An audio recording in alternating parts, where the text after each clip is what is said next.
తలపై 6 కోట్ల అప్పు, చేతిలో జీతం లేదు, సేవింగ్స్ లేవు, ఇంట్లో 2 పిల్లలు, ఉండేది అద్దె ఇల్లు. ఆ రాత్రి అతనేం చేశాడో తెలుసా?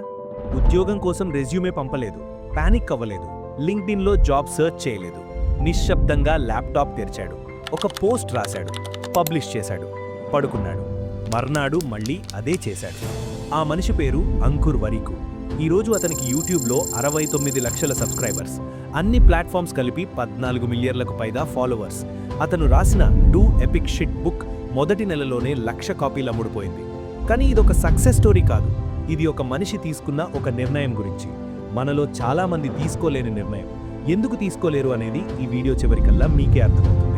డూ ఎపిక్ షిట్ బుక్లో చాలా ఐడియాస్ ఉన్నాయి, కానీ ఈ వీడియోలో మనం 3 మూల ఆలోచనల మీద ఫోకస్ చేద్దాం.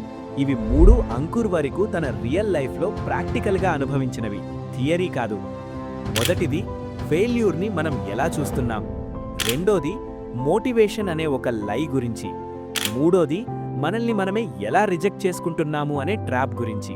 ఈ 3 ఐడియాస్ అర్థమైతే వరకు ఆ రాత్రి ఆ 6 కోట్ల అప్పుల్లో ఎందుకు ఆ స్పెసిఫిక్ నిర్ణయం తీసుకున్నాడో మీకు పూర్తిగా అర్థమవుతుంది. అసలు 6 కోట్ల అప్పు ఎలా వచ్చింది? 18 ఏళ్లకే ఐఐటి జేఈ ఫెయిల్ అయ్యాడు. మెకెన్జీలో డ్రీమ్ జాబ్ సంపాదించాడు, వదిలేశాడు. స్టార్టప్ వరల్డ్లోకి వెళ్ళాడు. కొన్ని సంవత్సరాల తర్వాత 6 కోట్ల వ్యక్తిగత అప్పు. జాబ్ లేదు, ఇన్కమ్ లేదు. బయట నుంచి చూసే వాళ్లకి అతనొక కంప్లీట్ ఫెయిలియర్. కానీ వరకు ఒక్కసారి కూడా అలా ఫీల్ అవ్వలేదు. ఎందుకంటే అతను తన ఫెయిలియర్స్ని ఎప్పుడూ ఒక వేరే యాంగిల్ నుంచి చూశాడు. ఆ యాంగిల్ ఏంటో అర్థం చేసుకోవడమే మొదటి ఐడియా. ప్రతి సంవత్సరం 12 లక్షల మంది పిల్లలు జేఈఈ రాస్తారు. 98% పైగా పిల్లలు, ఇండియాలో అత్యంత కష్టపడే పిల్లలు, తమ జీవితంలో మొదటి పెద్ద ఫెయిల్యూర్తో అడల్ట్ లైఫ్లోకి అడుగుపెడతారు. ఆ మూమెంట్లో సమాజం ఏం చెప్తుందో తెలుసా? మళ్ళీ ట్రై చేయి, లేదా అది నీకు సెట్ అవ్వదు అంటారు. కానీ ఎవ్వరూ ఒక్కసారి కూడా ఇలా చెప్పరు.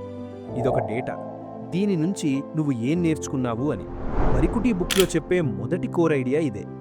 ఫెయిల్యూర్ని మనం 2 విధాలుగా చూడొచ్చు. మొదటి విధానం ఐడెంటిటీగా చూడడం. నేను ఫెయిల్ అయ్యాను అంటే నేనే ఒక ఫెయిల్యూర్ని అని నమ్మడం. ఈ బిలీఫ్ మనలో చాలామంది తెలియకుండానే యాక్సెప్ట్ చేసేశారు. రెండో విధానం డేటాగా చూడడం.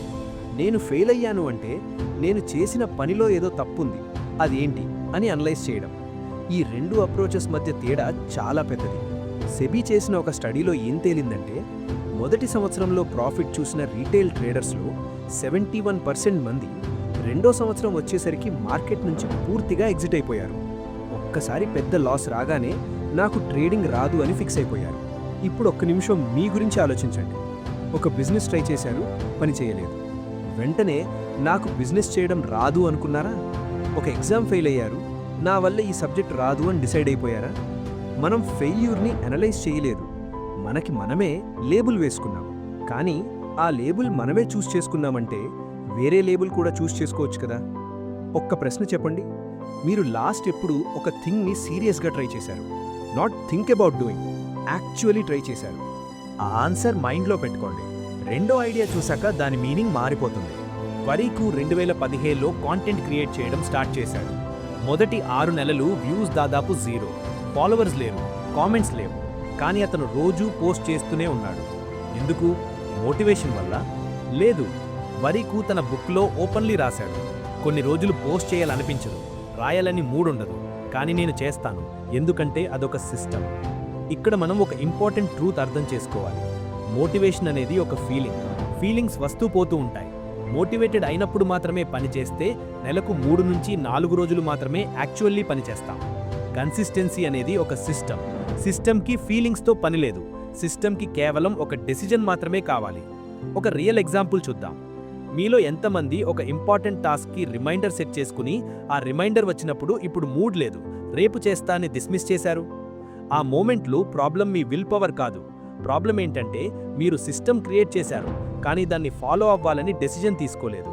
2023లో ఇండియాలో ఎస్ఐపి కాంట్రిబ్యూషన్స్ నెలకు 17,000 కోట్ల రూపాయలకు పైగా రీచ్ అయ్యాయి. వాళ్ళు ఎస్ఐపి సెట్ చేశారు, ఆటో డెబిట్. మార్కెట్ క్రాష్ అయినా, జీతం లేట్ అయినా ఆ సిస్టమ్ రన్ అవుతూనే ఉంటుంది. 6 కోట్ల అప్పుల్లో ఉన్న ఆ రాత్రికి వరీకుకి మోటివేషన్ ఉందా? కానీ అతను పోస్ట్ చేశాడు, ఒక్కో రోజు ఒక్కో పోస్ట్. ఎందుకంటే అది అతని సిస్టమ్. ఆ సిస్టమ్ మీద ట్రస్ట్ చేయడమే ఈరోజు అతని 14 మిలియన్ ఫాలోవర్స్కి ఫౌండేషన్. ఇప్పుడు ఒక్క ప్రశ్నకి ఆనెస్ట్గా సమాధానం చెప్పండి. మీరెప్పుడైనా ఒక ఆపర్చునిటీ చూసి అప్లై చెయ్యకముందే ఇది నాకు రాదులే అని వదిలేశారా? ఆ జాబ్ పోస్ట్ చదివి నా ప్రొఫైల్కి సెట్ అవ్వదులే అని అప్లై చేయకపోవడం, మీటింగ్లో డౌట్ వచ్చి అడిగితే అందరూ నవ్వుతారేమో అని ఆగిపోవడం, మేనేజర్ దగ్గర శాలరీ హైక్ అడగాలని అనిపించి ఎటూ ఇవ్వడ్లే అని ఆ మాటే ఎత్తకపోవడం. వరకు దీన్నే సెల్ఫ్ రిజెక్షన్ అంటాడు. ప్రపంచం మనల్ని రిజెక్ట్ చేయడానికి ముందే మనల్ని మనమే రిజెక్ట్ చేసుకుంటున్నాం. వరకు బుక్లో ఒక పవర్ఫుల్ లైన్ ఉంది, let them say no, don't say no for them అని. 6 కోట్ల అప్పుల్లో ఉన్న ఆ రాత్రి వరకు తనను తాను సెల్ఫ్ రిజెక్ట్ చేసుకొని ఉంటే ఏమయ్యేది? ఇప్పుడు నేను పోస్ట్ పెడితే ఎవరు చదువుతారు అని ఆగిపోయి ఉంటే ఆ 14 మిలియన్ ఫాలోవర్స్ ఉండేది కావు. వర్స్ట్ కేస్ ఏమవుతుంది? నో అంటారు. అప్పుడు కూడా మీరు ఇప్పుడున్న చోటే ఉంటారు. కానీ వాళ్ళు ఎస్ చెప్పినప్పుడు మీ లైఫ్కి ఒక కొత్త దారి తెరుచుకుంటుంది.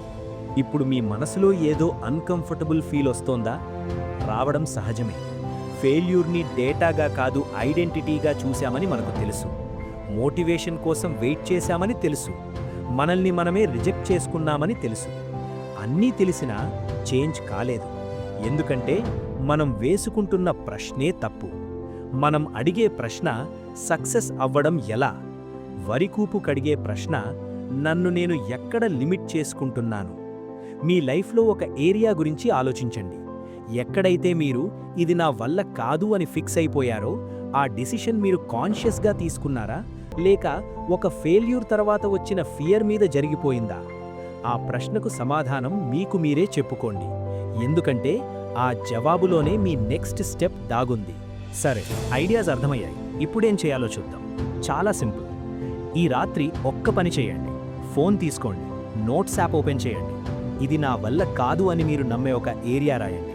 దాని పక్కనే రాయండి, దీన్ని నేను లాస్ట్ ఎప్పుడు సీరియస్గా ట్రై చేశాను.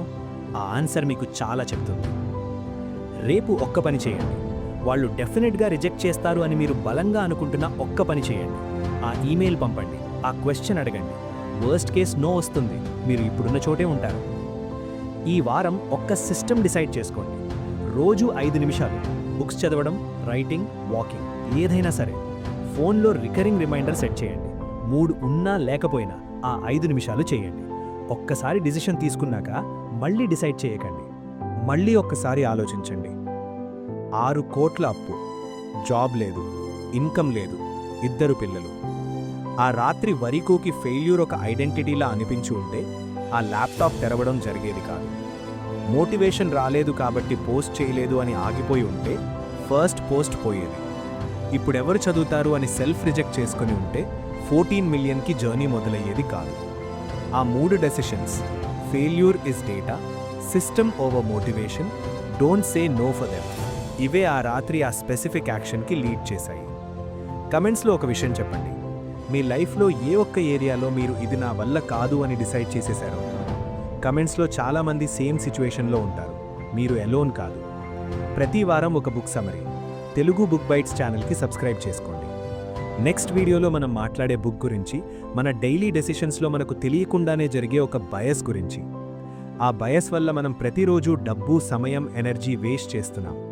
ఎంత వేస్ట్ చేస్తున్నామో నంబర్స్ చూస్తే ఆశ్చర్యపోతారు. ఆ వీడియో మిస్ అవ్వద్దు. వరకు డూ ఎపిక్ షిట్లో రాసిన ఒక లైన్తో ముగిద్దాం. You don't rise to the level of your goals, you fall to the level of your systems.